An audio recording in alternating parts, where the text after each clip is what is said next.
Ito ang latest chika mga kamarites. May pasabog ayuda ako sa inyo.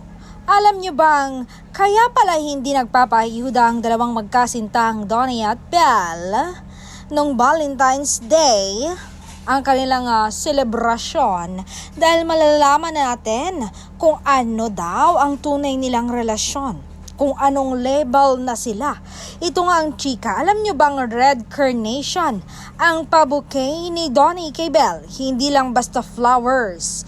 Red carnation symbolize a deep love, admiration, and affection. So, ibig sabihin, napakalalim na version ang kanilang relasyon o pagmamahalan.